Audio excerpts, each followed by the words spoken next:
किसान भाइयों, आप धान में स्प्रे करने के लिए महंगे महंगे प्रोडक्ट तो खरीद लेते हो, और अगर कोई रोग या कीट आपके धान में लगता है उसकी सही समय पर रोकथाम भी करते हो। लेकिन उसके बाद भी आपके खेत से धान क्या निकल दिया है, 15 क्विंटल का एकड़, 18 क्विंटल का एकड़। किसान भाइयों, आपकी इन्हीं समस्याओं पर आज हम बात करेंगे, और बात करेंगे कि आप गलती क्या करते हो और कैसे आप इन गलतियों को सुधार सकते हो। राम राम किसान भाइयों, मैं हूँ आपका दोस्त दीपक। किसान भाइयों, जो ये धान की फसल होती है ये बहुत सेंसिटिव होती है, और अगर हम इसमें स्प्रे करने के समय और न्यूट्रिएंट मैनेजमेंट में कुछ गलती कर देते हैं तो इसके उत्पादन पर इतना असर पड़ता है कि क्या तो वह घटकर आधा हो जाता है या फिर इससे भी कम। इसलिए किसान भाइयों, आज की इस वीडियो में हम इन ऐसी ऐसी छोटी छोटी समस्याओं से निपटने वाले समाधानों की ही बात करेंगे। किसान भाइयों, सबसे पहले स्प्रे करने की फिलॉसफी को समझे तो आपने धान लगा दी, उसके 15 या 20 दिन बाद ही उसमें कोई ना कोई स्प्रे करना होता है। उसके लिए आप 1 एकड़ की 1000 की दवा तो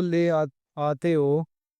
लेकिन आप उसमें स्टिकर नहीं मिलाने के, क्योंकि माइंड सेट ही ऐसा हो रहा है कि स्टिकर को सिर्फ बारिश के मौसम में मिलाया जाए। और किसान भाइयों, आपकी जानकारी के लिए एक बात बताऊं, ये सही भी है कि स्टिकर बरसात के मौसम में मिलाया जाए, लेकिन अगर आप सही मौसम में भी स्प्रे कर रहे हैं और आप दवा का 100% रिजल्ट लेना चाहते हैं तो सिलिकॉन बेस्ड स्पीडर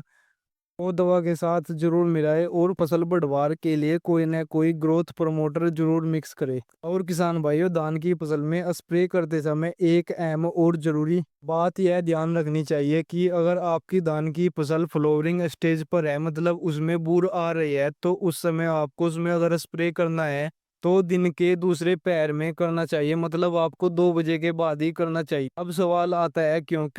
क्योंकि किसान भाइयों, धान की फसल में जो परागण की क्रिया होती है जिससे दाना बढ़ता है, दूध बनता है, वह सुबह ही होती है। अब सवाल आता है सुबह किस टाइम तक। अगर मौसम साफ रहता है तो यह क्रिया 10 बजे तक पूरी हो जाती है, और अगर बादल छाए हुए रहते हैं तो इस प्रोसेस को निपटने में 12 से 1 बजे तक का समय लग सकता है।